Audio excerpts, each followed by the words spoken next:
Assalamualaikum warahmatullahi wabarakatuh. Perkenalkan, nama saya Eliana Gustirani dari kelas A dengan nomor presensi 11 dan NIM 14106-254. Kali ini akan mempresentasikan mengenai analisis isi pesan persuasif TikTok Shop Something dalam melakukan siaran langsung.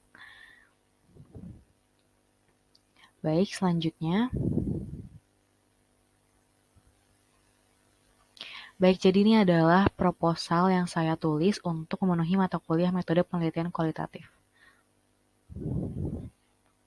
Baik, untuk ringkasannya di sini apa saja yang bakal saya bahas, yaitu adalah pertama adalah di bab 1 pendahuluan, lalu di bab 1 itu saya akan menjelaskan mengenai latar belakang, fokus penelitian, tujuan penelitian, dan juga manfaat penelitian.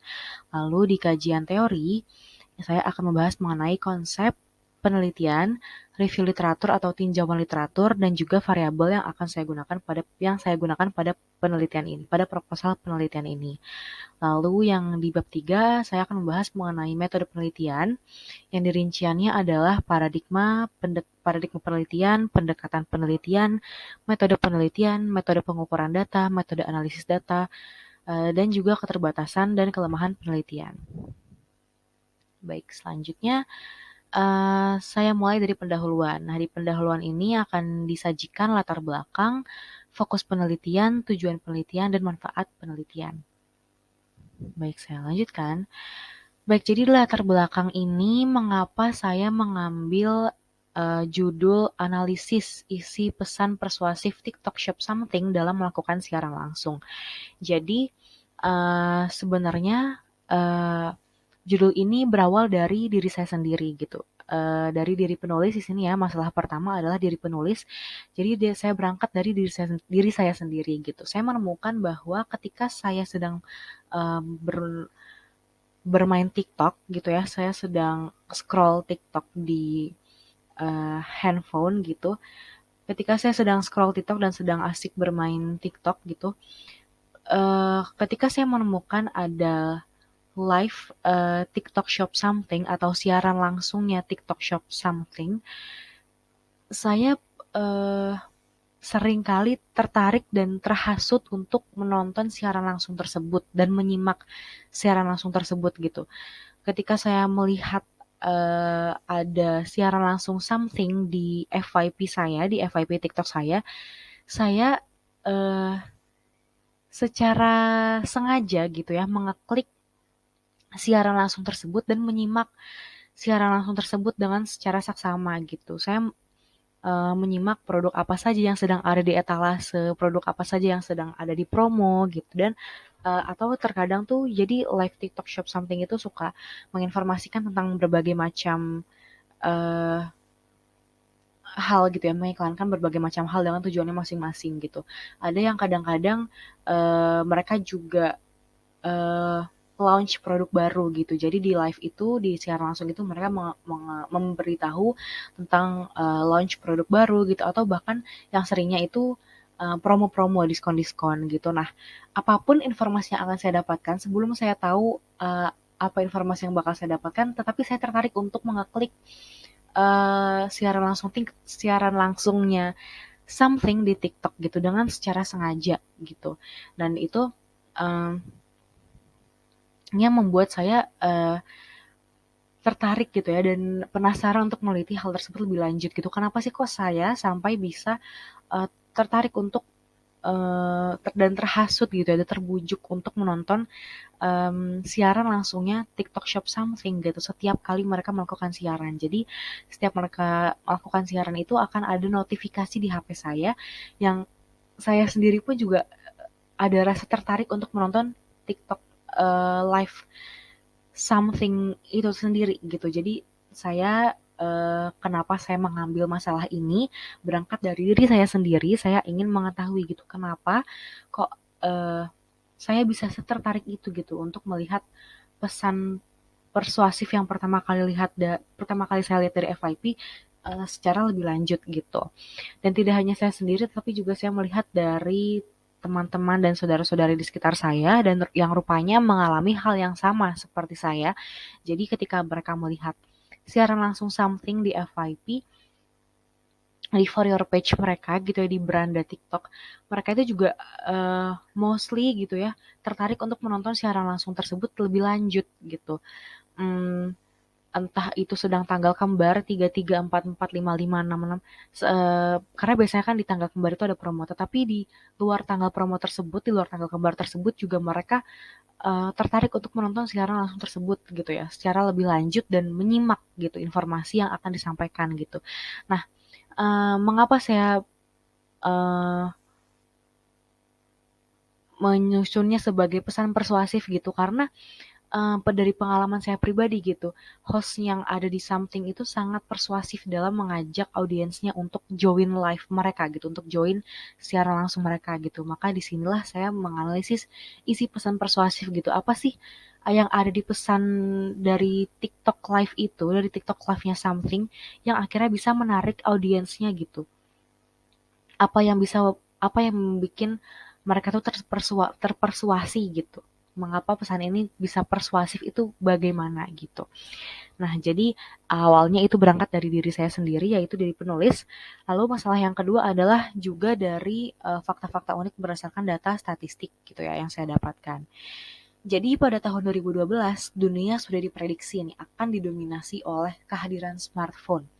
10 tahun berjalan, perkembangan teknologi terbukti berkembang sangat pesat.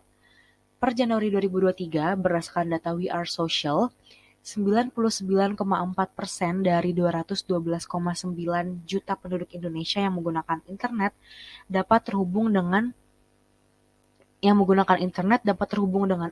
melalui smartphone. Nah, penggunaan smartphone oleh masyarakat Indonesia didasari karena adanya kemudahan yang ditawarkan apabila mengakses internet, yang salah satunya adalah dapat menjalin silaturahmi dengan teman dan keluarga melalui media sosial. 167 juta dari 212,9 juta penduduk Indonesia yang terhubung ke internet tadi merupakan pengguna media sosial. Nah, namun tidak hanya menjalin silaturahmi, masyarakat Indonesia juga menggunakan media sosial sebagai tempat mencari rekomendasi produk untuk dibeli. Di masa perkembangan teknologi yang sudah sangat pesat, menjadi semakin mudah dan nyaman bagi pengguna media sosial untuk mencari tahu bagaimana spesifikasi sebuah produk tanpa mengunjungi offline store. Para pebisnis sudah mulai memasarkan produknya melalui media sosial.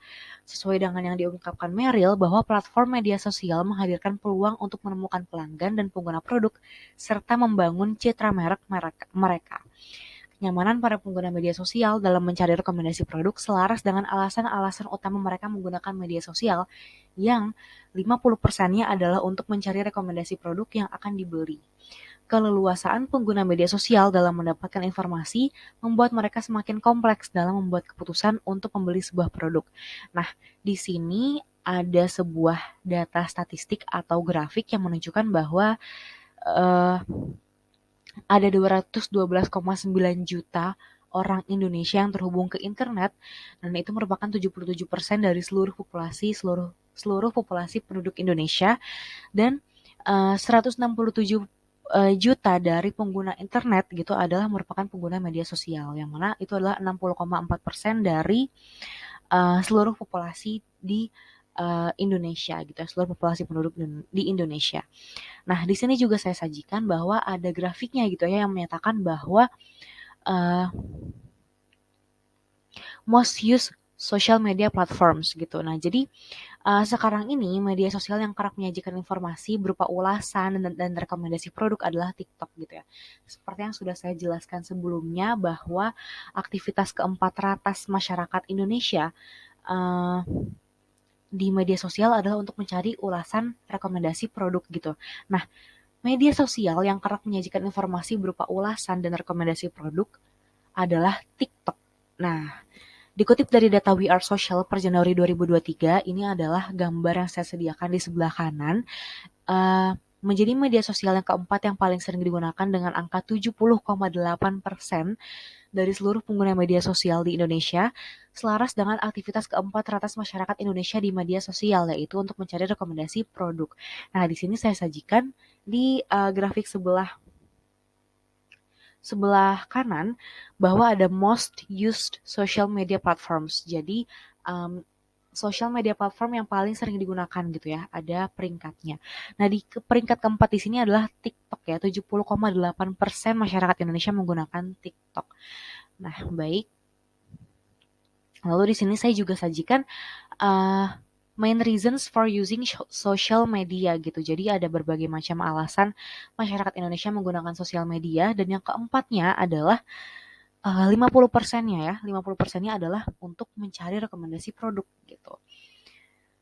Dan diketahui juga bahwa berdasarkan data dari Any App Ranking per Januari 2023, diketahui bahwa pembelanjaan terbesar pengguna media sosial terjadi melalui aplikasi TikTok. Nih dia di grafik sebelah kanan ini, App Ranking Consumer Spend. Jadi konsumen itu mengeluarkan pembelanjaannya paling terbesar itu di aplikasi mana gitu. Nah, ini di aplikasi paling teratas ya. Di teratasnya adalah di TikTok. Jadi pembelanjaan terbesar pengguna media sosial terjadi di aplikasi TikTok gitu ya.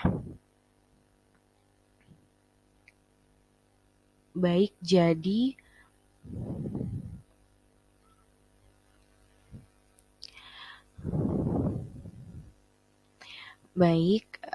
jadi di sini di bagian latar belakang tadi di awal-awal saya ingin menyampaikan bahwa 167 juta dari 212,9 juta penduduk Indonesia yang terhubung ke internet merupakan pengguna media sosial. Ya, seperti yang ada di grafik sebelah kiri, grafik pertama ini gitu. Dan dari 70,8% dari 167 juta pengguna media sosial tersebut gitu ya, adalah pengguna TikTok gitu. Jadi kita tahu kalau misalkan 212,9 juta penduduk, jadi 77% dari masyarakat Indonesia itu merupakan terhubung ke internet gitu ya. Dan 167 juta dari 212,9-nya itu merupakan pengguna media sosial ya. Dan dari 70,8% dari 167 juta pengguna media sosial itu merupakan pengguna TikTok gitu. Dan aktivitas keempat teratas pengguna media sosial di Indonesia atau 50%-nya adalah untuk mencari rekomendasi produk yang akan dibeli. Dan rupanya kenapa TikTok? Karena diketahui bahwa pembelanjaan terbesar pengguna media sosial terjadi melalui aplikasi TikTok gitu. Nah, jadi kenapa di sini saya tertarik dan tempat saya meneliti siaran langsung sampling itu kenapa di TikTok Shop gitu? Karena saya tahu bahwa karena berdasarkan data yang saya dapatkan dan berdasarkan yang saya tahu dari data-data ini adalah bahwa masyarakat Indonesia ini sudah banyak yang menggunakan media sosial, dan 70,8% dari pengguna media sosial di Indonesia ini merupakan pengguna media sosial TikTok gitu ya. 70,8% adalah bukan angka yang kecil. Dan aktivitas keempat teratas masyarakat di Indonesia adalah untuk mencari rekomendasi produk, dan rupanya TikTok itu menjadi aplikasi dengan pembelanjaan terbesar di Indonesia gitu. Jadi saya mengapa menggunakan aplikasi TikTok adalah karena hal tersebut gitu. Karena diketahui pembelanjaan terbesar pengguna media sosial terjadi melalui aplikasi TikTok gitu. Nah, menurut Head of User and Content Operations TikTok Indonesia, humor, fashion, kecantikan, vlog, dan kuliner menjadi 5 kategori konten terpopuler di Indonesia.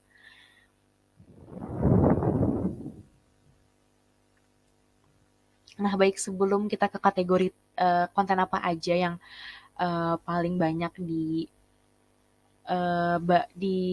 yang paling terpopuler gitu ya, terpopuler di TikTok.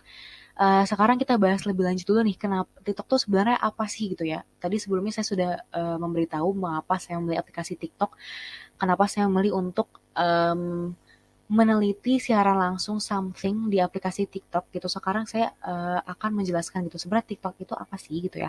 Nah, TikTok ini merupakan aplikasi yang dikembangkan oleh perusahaan oleh perusahaan Tiongkok dengan reputasi global untuk distribusi informasi melalui media dan produk elektroniknya. Jadi, TikTok ini tuh merupakan salah satu aplikasi, salah satu produk dari perusahaan Tiongkok yang memang perusahaan Tiongkok ini sudah terkenal dengan teknologi distribusi informasinya melalui media dan juga produk elektroniknya yang merupakan namanya tuh ByteDance ya. Jadi ini merupakan perusahaan dari Cina, jadi namanya China ByteDance. Nah, ByteDance ini udah mempunyai beberapa produk elektronik gitu ya, yang tidak hanya TikTok, dia juga mempunyai beberapa, ada Lemon yang sekarang kita tahu, kalau misalkan teman-teman tahu itu adalah media dan produk elektroniknya ByteDance juga, tapi khusus untuk dunia fashion dan kecantikan. Itu ada Lemon, terus ada Reso juga, tapi Reso itu untuk seperti Spotify, aplikasi pendengar streaming musik gitu ya, dan berbagai aplikasi lainnya gitu ya, yang mendukung bahwa ByteDance itu sebenarnya adalah perusahaan Tiongkok yang reputasinya itu terkenal gitu ya, yang dikenal untuk distribusi informasi melalui media dan produk elektroniknya. Salah satunya adalah TikTok gitu yang kita kenal. Nah, TikTok menyajikan format audio visual dinamis dalam bentuk video singkat dan live atau siaran langsung yang memungkinkan pengguna untuk berinteraksi lebih santai dengan pengikut atau pengguna lainnya. Nah, tidak hanya video singkat dan fitur live, TikTok juga menyediakan fitur TikTok Shop bagi merek atau brand yang ingin memasarkan produknya. Nah, karena sifat TikTok yang interaktif, para pengguna dapat menyajikan produk dan layanan dengan cara yang menarik juga menghibur melalui konten yang dibuat. Nah, mirip dengan media sosial lainnya, TikTok memiliki sejumlah tipe konten. Menurut Head of User and Content Operations TikTok di Indonesia, TikTok Indonesia, humor, fashion, kecantikan, vlog, dan kuliner menjadi 5 kategori konten terpopuler di Indonesia. Nah, melihat TikTok yang semakin populer sebagai media sosial, terus aktivitas yang paling sering dilakukan di media sosial adalah mencari rekomendasi produk, dan kecantikan menjadi salah satu tipe konten terpopuler di TikTok. Lalu merek kecantikan lokal mulai nih akhirnya menjadikan TikTok sebagai tempat memasarkan produknya gitu ya. Nah, Something, salah satu merek kecantikan lokal yang didirikan tahun 2019 dan masuk ke dalam top 50 most popular brands, adalah salah satu brand kecantikan yang paling sering memanfaatkan fitur TikTok, diantaranya TikTok Live dan video singkat 15 sampai 30 detik. Nah, dari mana saya bisa mengatakan bahwa Something ini merupakan brand uh, yang paling sering memanfaatkan fitur TikTok gitu ya, yaitu TikTok Live dan juga video singkat 15 sampai 30 detik. Karena berdasarkan pengamatan yang saya lakukan, dalam periode 11 sampai 12 Februari 2023, ini dalam periode 1 hari, Something bisa mengadakan live sejumlah 7 kali selama 2 sampai 3 jam per harinya dengan rincian yang ada pada tabel. Jadi Something ini setelah saya amati bahwa dia ini rutin mengadakan siaran langsung gitu. Nah, siaran langsung ini merupakan salah satu alat yang paling interaktif di TikTok yang dapat brand gunakan untuk mempromosikan produknya gitu. Karena di situ penjual itu berinteraksi langsung dengan audiensnya gitu. Jadi dijawab langsung gitu. Mau produk apa, mau uh, produk apa yang lagi dicari gitu, masalahnya apa gitu, bisa diatasi dengan produk apa, seperti itu dijawab dengan langsung. Jadi brand itu seolah-olah menghadirkan pengalaman uh, ke toko ke toko offline tapi diadakan secara online gitu. Nah, menurut saya itu sangat membantu untuk uh, konsumen-konsumen untuk belanja dari rumah gitu ya, dan agar konsumen-konsumen juga makin percaya, jadi diadakanlah TikTok Live tersebut gitu. Dan Something ini bisa mengadakan live itu 7 kali dalam per hari, dan uh, per satu kalinya itu live-nya itu diadakan 2 sampai 3 jam gitu. Jadi bisa dibilang Something itu bisa mengadakan TikTok Live itu 21 jam per harinya gitu. Nah, dengan rincian yang berdasarkan yang saya amati, TikTok Something itu live dari jam 7 sampai jam 9, lalu berhenti, lalu jam 10 sampai jam 12, berhenti, lalu jam 1 sampai jam 3, berhenti, lalu jam 4 sampai jam 6, berhenti, lalu jam 7 sampai jam 8, lalu jam 7 sampai jam 9, sorry, lalu jam 10 sampai jam 12, lalu jam 1 sampai jam 3 dini hari gitu ya. Nah, dan dalam periode 10 Januari sampai 10 Februari 2023, rata-rata Something mengunggah video singkat setiap harinya adalah 3 sampai 4 kali. Yang menurut saya uh, itu merupakan frekuensi yang sering ya gitu. Uh, Bagi pengguna TikTok gitu untuk mengupload dan mengunggah video singkat itu setiap harinya gitu, 3 sampai 4 kali. Nah, Something menjadikan TikTok sebagai tempat memasarkan produknya secara optimal. Dan yang outputnya Something memperoleh followers lebih banyak dibandingkan lokal brand lainnya yang didirikan pada tahun yang sama. Nah, ini adalah perbandingan tabelnya. Di sini terlihat bahwa Something, nama Beauty, Sada by Cathy Sharon, sama Wicked, WCKD atau ya singkatannya, tapi bacanya adalah Wicked. Nah, ini adalah merek-merek yang didirikan pada tahun yang sama, tetapi dari segi jumlah followersnya terlihat bahwa sangat jomplang gitu, sangat jomplang bahwa Something adalah uh, brand yang mendapatkan followers paling banyak gitu ya, dibandingkan dengan brand yang didirikan pada tahun yang sama gitu. Terlihat bahwa Something sudah diikuti per 10 Februari 2023 ya, sudah diikuti oleh 1.900.000 followers di TikTok gitu. Sedangkan nama Beauty 55.800, Sada by Cathy Sharon itu 8.816, dan Wicked itu 610. Sangat jomplang perbedaannya dibandingkan dengan brand-brand lain yang berdiri pada tahun yang sama. Nah, TikTok ini sangat populer di kalangan remaja dan anak muda karena mereka memiliki kebiasaan konsumsi media yang berbeda dan lebih resisten terhadap iklan tradisional di media konvensional yang pada dasarnya telah mereka tinggalkan. Karenanya, penelitian ini berfokus pada mahasiswi ilmu komunikasi UNJ. Ya, jadi um, pada penelitian ini saya akan lebih fokus meneliti bagaimana isi pesan persuasif itu khususnya pada mahasiswa ilmu komunikasi UNJ. Lalu fokus saya akan ke bagian selanjutnya, yaitu fokus penelitian. Jadi normalnya rumusan masalah yang fokus penelitian yang merinci banyak aspek masalah harus ditulis menurut Naresh Malhotra. Nah, jika fokus penelitian belum dikembangkan, tujuan penelitian harus dijelaskan secara rinci. Maka dari itu, berdasarkan latar belakang penelitian telah disajikan di atas, fokus penelitian ini adalah bagaimana isi pesan persuasif yang ada pada siaran langsung TikTok adalah bagaimana isi pesan persuasif yang ada pada siaran langsung TikTok Shop Something. Gitu ya. Lalu tujuan penelitian ini adalah untuk menganalisis bagaimana isi pesan persuasif yang ada pada siaran langsung TikTok Shop Something. Lalu manfaatnya adalah terdapat 2 manfaat penelitian. Pada penelitian ini ada manfaat akademis dan manfaat praktis. Manfaat akademisnya adalah untuk penelitian ini diharapkan dapat memberikan pengetahuan dan wawasan baru kepada pembaca dengan menunjukkan bagaimana isi pesan persuasif. Selain itu, penelitian ini diharapkan dapat memberikan kontribusi dalam bentuk pengembangan komunikasi persuasif khususnya dari segi isi pesannya. Manfaat praktisnya, penelitian ini dirancang untuk memberikan manfaat bagi praktisi ilmu komunikasi khususnya di bidang komunikasi persuasif mengenai isi pesan persuasif. Baik, selanjutnya di bagian kajian teori. Pinjaman literatur akademik yang relevan harus disediakan, serta menambahkan beberapa bentuk model analitis. Nah, ini saya langsung ke bagian konsep ya. Maka dari itu, di sini akan dipaparkan teori yang menaungi variabel pada penelitian ini, juga tabel persamaan perbedaan dengan penelitian terdahulu. Berikut ini dipaparkan beberapa teori yang menaungi variabel pada penelitian ini. Nah, di bagian konsep di sini saya akan memaparkan terlebih dahulu mengenai pengertian komunikasi menurut Joseph Adevito dalam bukunya Komunikasi Antar Manusia. Jadi komunikasi persuasif itu terdiri dari 2 kata, komunikasi dan persuasif.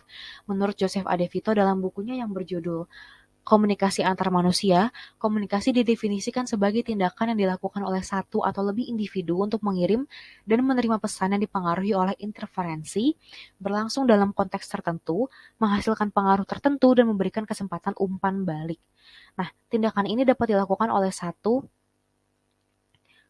memahami dan menerima pesan dari seseorang, memunculkan 2 kemungkinan umpan balik yang akan kita berikan, antara tidak setuju atau setuju terhadap pernyataan yang telah diucapkan sebelumnya. Lalu selanjutnya, tindakan mempengaruhi perspektif orang merupakan hal mendasar dalam kehidupan sehari-hari. Pemahaman orang tentang apa yang kita katakan dan kemampuan kita untuk mempengaruhi perasaan mereka tentang apa yang kita katakan adalah tujuan penting bagi kita dalam banyak konteks yang berbeda. Proses mengubah dan memformulasi ulang sikap serta pengaruh sikap-sikap itu berlanjut sepanjang hidup kita. Ketika ada dua orang yang terlibat, fenomena saling memengaruhi sikap kadang-kadang disebut sebagai social influence atau pengaruh sosial.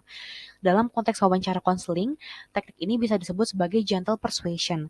Nah, dalam buku yang berjudul Human Communication Principles and Context karya Stuart Tubbs dan Sylvia Moss, ketika diterapkan pada komunikasi massa, proses mempengaruhi sikap orang sering disebut sebagai persuasi. Ya, jadi bukan lagi social influence atau gentle persuasion, tapi kalau misalkan kita sudah mempengaruhi sikap orang dalam uh, terhadap sebuah massa gitu ya, dalam konteks komunikasi massa, hal tersebut sering disebut sebagai persuasi gitu. Nah, pengaruh persuasif yang dimiliki sebuah pesan dari berbagai pemimpin opini terhadap halayak massa yang lebih luas merupakan fokus utama penelitian di bidang komunikasi massa. Nah, lalu selanjutnya, ungkapan persuasi berasal dari kata kerja Latin persuasi yang berarti meyakinkan, mendorong, atau membujuk. Hofland, Janis, dan Kelly menjelaskan komunikasi persuasif sebagai proses melalui mana seorang individu atau komunikator menyampaikan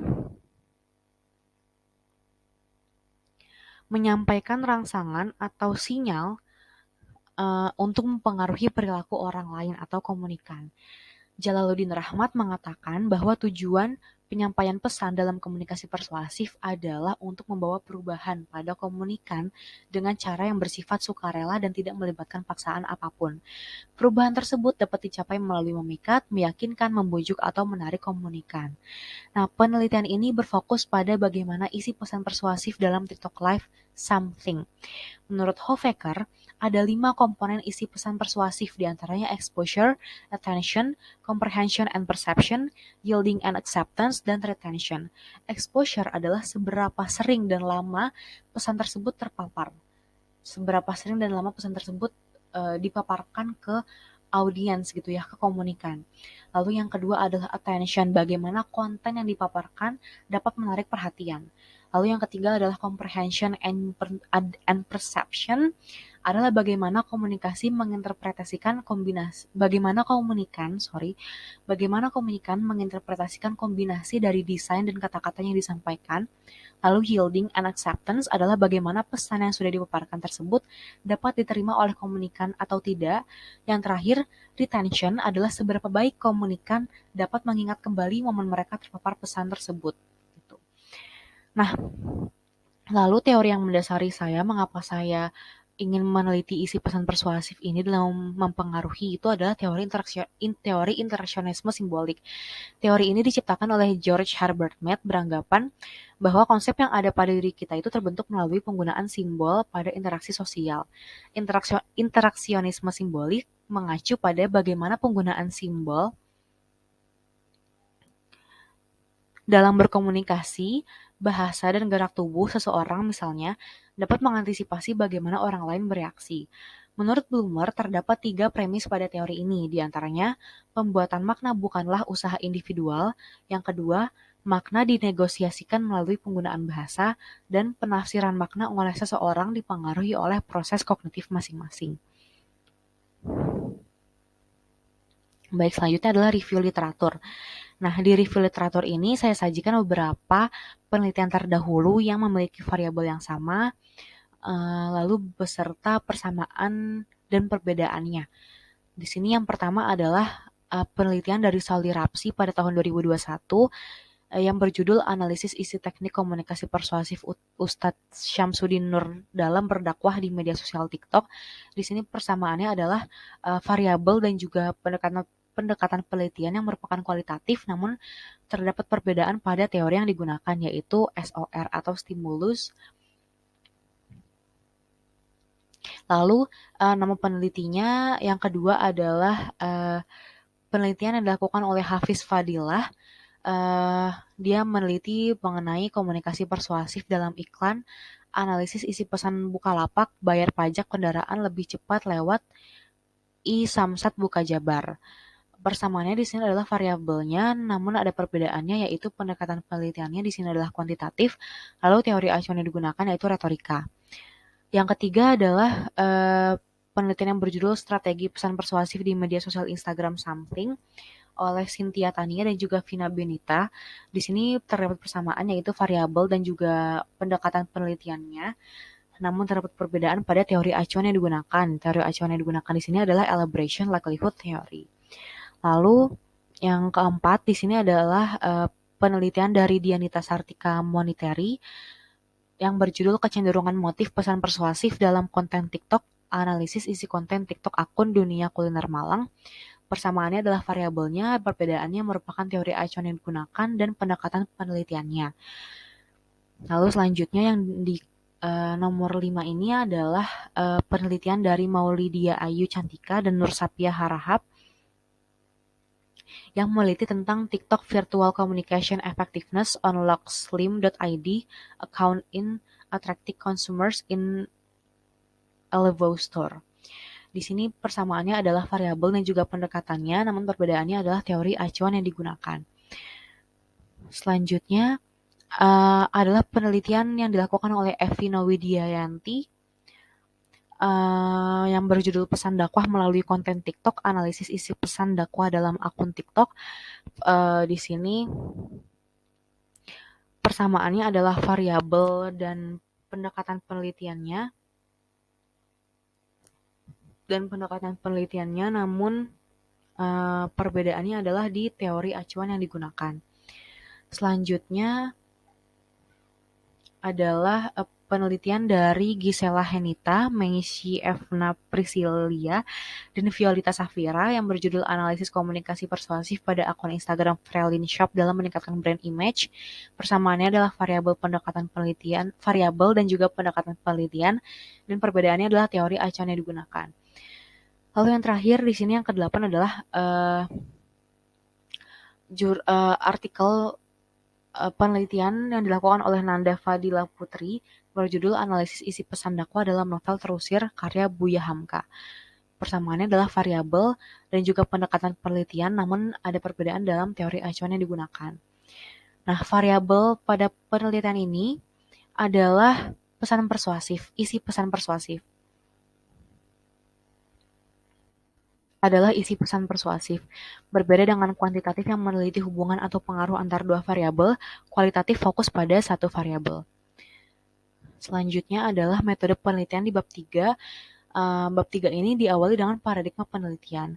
Terdapat beberapa macam paradigma dalam penelitian sosial. Yang pertama ada positivisme, social Darwinism, paradigma konflik, interaksionisme simbolik, etnometodologi, fungsionalisme struktural, paradigma feminis, teori ras kritis, postmodernisme, dan realisme kritis.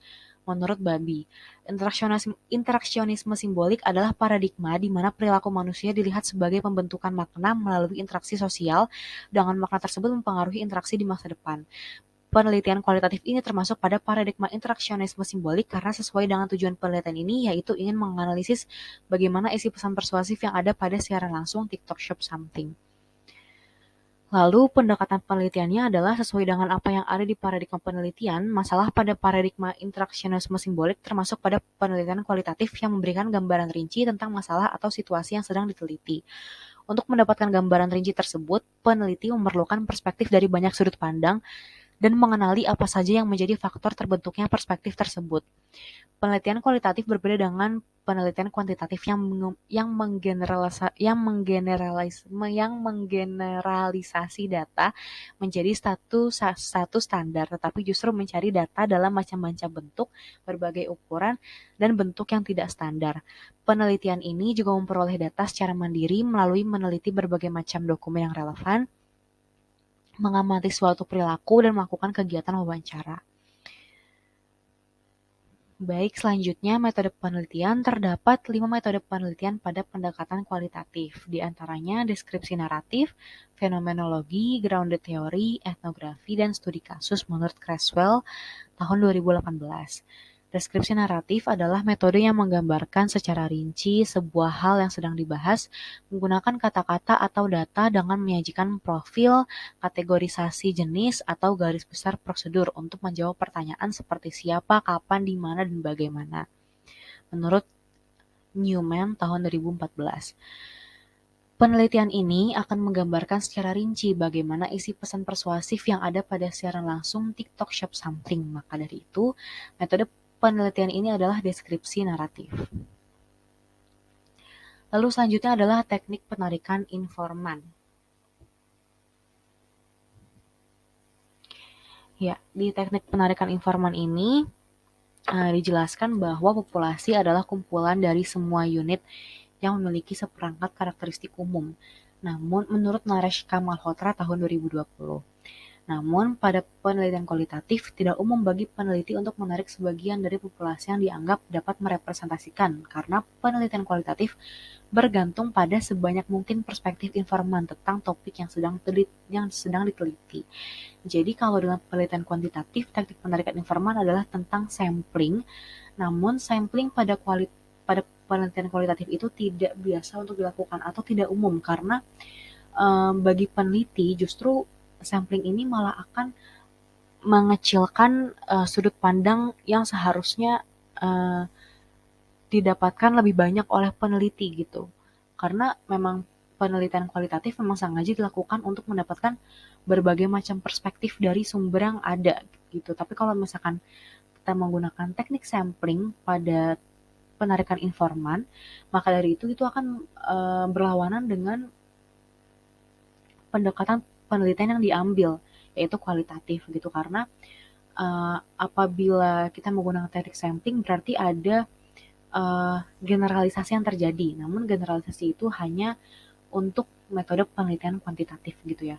Untuk metode penelitian kualitatif tidak umum bagi peneliti untuk menarik sampel yang dianggap dapat merepresentasikan sebuah populasi gitu ya. Karena penelitian ini balik lagi memang tergantung pada seberapa banyak perspektif yang dapat didapatkan, yang bisa didapatkan dari informan gitu mengenai topik yang sedang diteliti. Jadi semakin banyak informan yang diwawancara atau yang diteliti, semakin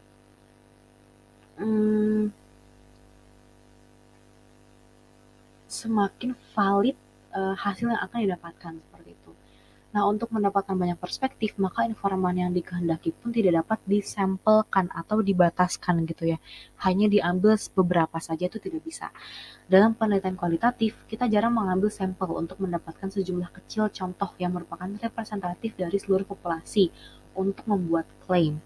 Logika sampel kualitatif adalah untuk menekankan atau menjelaskan dimensi atau proses lain yang dapat memberikan kejelasan, wawasan, dan pengetahuan tentang masalah atau hubungan masyarakat. Sampling kualitatif bertujuan untuk mendapatkan pengetahuan yang lebih baik tentang proses, hubungan, atau lingkungan sosial yang lebih luas.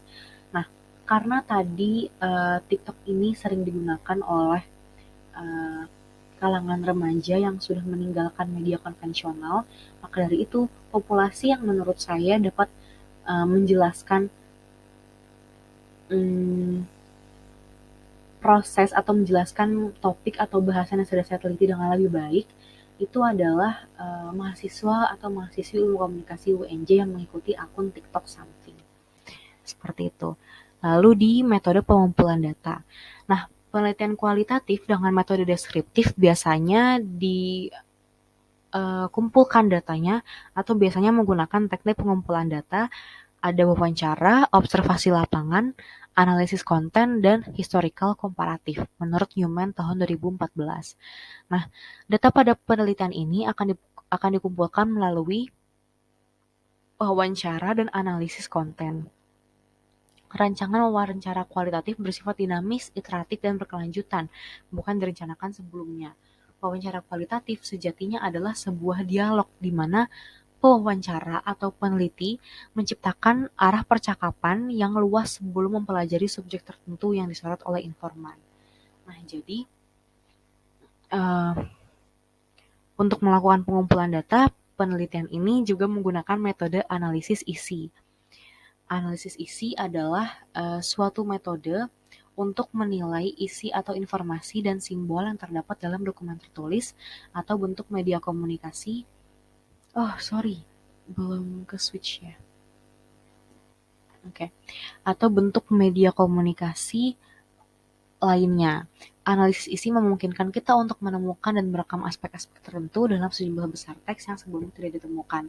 Nah, metode pengumpulan data yang diambil pada penelitian ini yaitu analisis isi dan juga wawancara dilakukan untuk mengetahui bagaimana isi dari pesan persuasif yang ada di TikTok uh, live something gitu ya.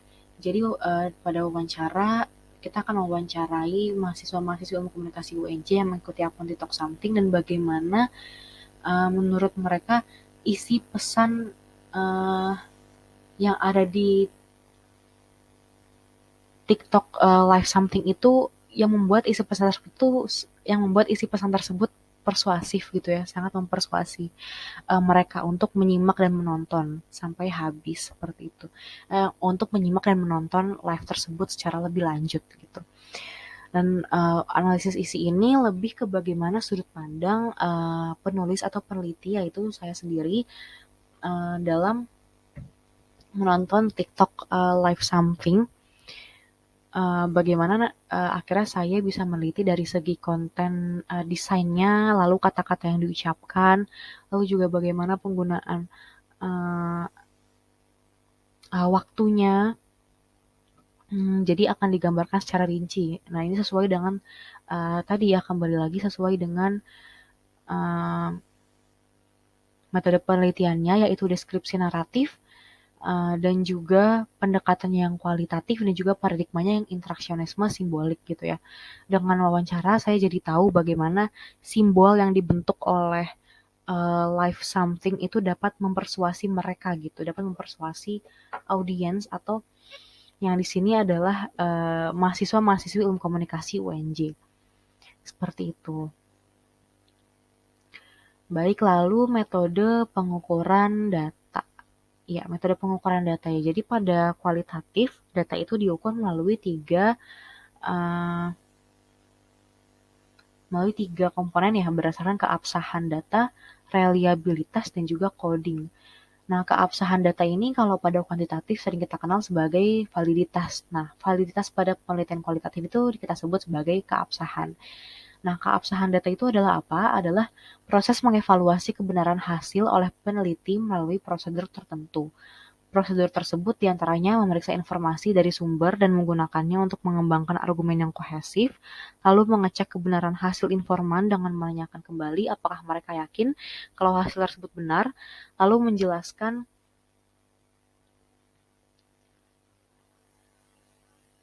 mendeskripsikan hasil penelitian dengan menyeluruh dan mendetail, dan menjelaskan bias peneliti, lalu yang terakhir adalah memberikan informasi kontradiktif yang bertentangan dengan tema.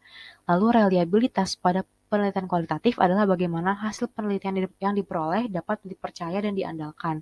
Dan untuk menentukan reliable atau tidaknya, Yin pada Creswell merekomendasikan untuk menyusun prosedur penelitian secara mendetail dan mendokumentasikannya. Lalu coding atau pengkodean di sini khusus untuk analisis isi, pengkodean itu digunakan dalam analisis isi untuk mengubah data mentah menjadi kategori berdasarkan skema konseptual. Pengkodean dapat menganalisis konten yang laten dan manifest. Penentuan konten dan konten yang laten itu tuh yang terlihat gitu ya, yang secara gamblang terlihat misalkan dari desain konten, dari desain kata-kata yang diucapkan. Namun manifest itu seperti pengaruh bagaimana akhirnya kata-kata yang diucapkan itu lebih bisa mempengaruhi dari segi simbol-simbol yang terbentuk ya kalau manifest gitu. Nah, penentuan konten laten membutuhkan penilaian peneliti. Pengkodean, mengklasifikasikan atau mengategorikan elemen data individual merupakan tahapan krusial dari penelitian sosial kualitatif. Glaser dan Strauss memisahkan kategori pengkodean menjadi 3 bentuk, ada pengkodean terbuka, aksial, dan selektif. Pengkodean terbuka adalah menganalisis sebuah teks dan mengungkapkan pemikiran ide dan makna yang melekat di dalamnya untuk menemukan dan mengembangkan suatu konsep. Maka dari itu, penelitian ini termasuk pada kategori pengkodean terbuka. Metode analisis data. Metode analisis data kualitatif terdapat beberapa cara, yaitu discovering patterns, grounded theory method, semiotics, dan conversation analysis. Semiotika atau dikenal sebagai ilmu tanda dan sering dikaitkan dengan analisis isi adalah metode belum. Ya, adalah metode yang menganalisis simbol dan maknanya.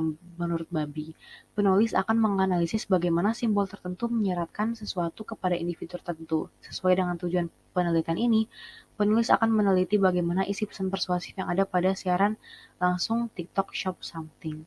Selanjutnya adalah keterbatasan dan kelemahan penelitian, di mana penelitian kualitatif ini dapat dibilang subjektif karena apalagi di sini ada analisis isi yang juga ada analisis konten uh, laten, di mana terdapat kesubjektivitasan penulis, maka dari situ masih ada keterbatasan dan kelemahan dalam hal tersebut. Lalu sekian dari saya, kurang lebihnya mohon maaf. Assalamualaikum warahmatullahi wabarakatuh.